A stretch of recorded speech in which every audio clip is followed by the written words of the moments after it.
That news was brought to you by ACS Manufacturing Corporation, ISO certified, world-class quality. ACS. Pagbasa sa ikasampung kabanata ng Aklat ni Juan, ang talinhaga tungkol sa pastol, talata 1 hanggang 42. Pakatandaan ninyo, ang pumapasok sa kulungan ng mga tupa nang hindi sa pinto nagdaraan kundi umaakyat sa di dapat pagdaanan ay magnanakaw at tulisan. Ang tunay na pastol ay sa pintuan nagdaraan. Pinapapasok siya ng gwardya at pinapakinggan ng mga tupa ang kanyang tinig. Tinatawag niya ang kanyang mga tupa sa kani-kanilang pangalan at inilalabas sa kulungan. Kapag nailabas na, siya'y nangunguna sa kanila at sumusunod naman ang mga ito sapagkat kilala nila ang kanyang tinig. Hindi siya sumusunod sa iba kundi patakbong lumalayo sapagkat hindi nila kilala ang tinig ng iba. Sinabi ni Jesus, ang talinhagang ito, ngunit hindi nila nauunawaan ang ibig niyang sabihin. Kaya't muling sinabi ni Jesus, pakatandaan nyo, ako nga ang pintuang dinaraanan ng mga tupa. Ang mga nauna sa akin ay mga magnanakaw at mga tulisan, ngunit hindi sila pinapakinggan ng mga tupa. Ako ang pintuan.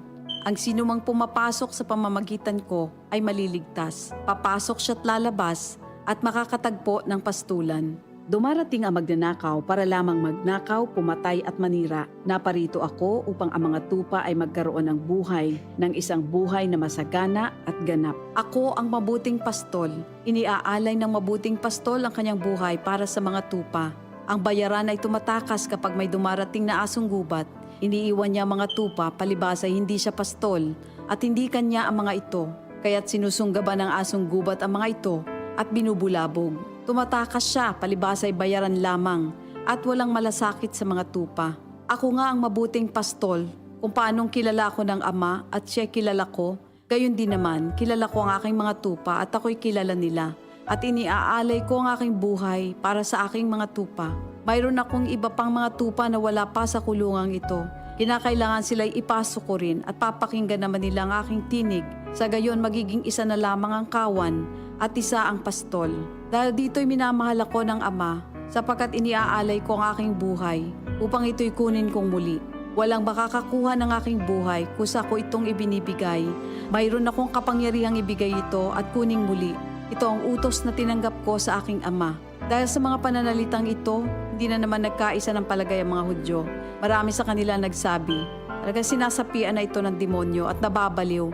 Bakit ba kayo nakikinig sa kanya? Sinabi naman ng iba, hindi nakakapagsalita ng gano'n ng isang sinasapian ng demonyo.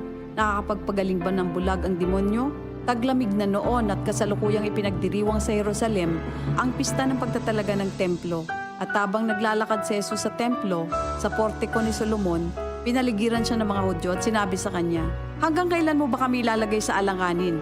Kung ikaw nga ang Kristo, sabihin mo na ng tuwiran. At sumagot si Jesus, sinabi ko na sa inyo, ngunit ayaw ninyong maniwala. Ang mga ginagawa ko sa pangalan ng aking Ama ay nagpapatotoo tungkol sa akin. Ngunit ayaw ninyong maniwala sapagkat hindi kayo kabilang sa aking mga tupa. Nakikinig sa akin ang aking mga tupa.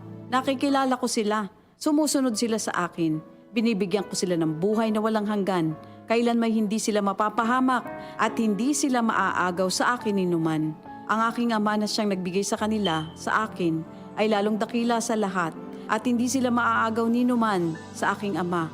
Ako at ang Ama ay iisa. Ang mga pinuno ng mga Hudyo muling dumampot ng bato upang batuhin siya. Kaya't sinabi sa kanila ni Jesus, marami akong mabubuting gawang ipinakita sa inyo mula sa Ama.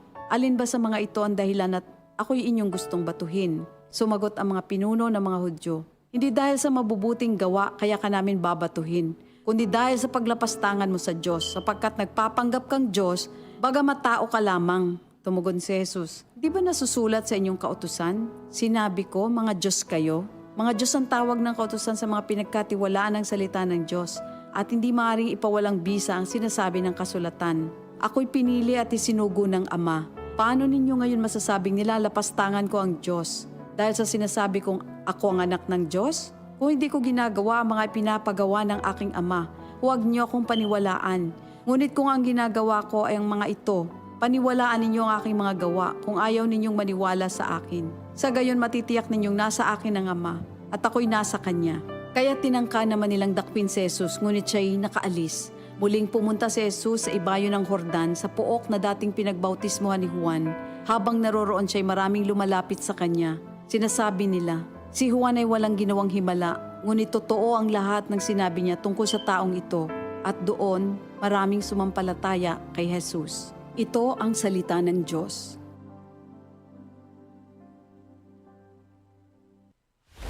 Radio Mindanao Network. 72 taon ng haligi ng makabuluhang pagbabalita at paglilingkod sa sambayan ng Pilipino. Radio Mindanao Network. Mas pinatibay ng mahigit 7 dekadang pagbibigay ng mapagkakatiwalaang impormasyon, serbisyo publiko, musikahan at kasiyahan. Katuwang ang 65 AM and FM radio stations mula Luzon, Visayas at Mindanao. At sa ating patuloy na paglalakbay, ang legasiya ng katotohanan sa pagbabalita ay patuloy na dadalhin ng Radio Mindanao Network. Kami ay mananatiling kasama ninyo sa serbisyo publiko at pagbibigay saya sa loob ng 72 taon at sa mga susunod pang panahon. Ito ang DCXL News. 558 kHz. 6 na dekadang maaasahan sa balita at serbisyo publiko. Ang himpilan ng RMN Network sa Mega Manila. Live sa radyo at online.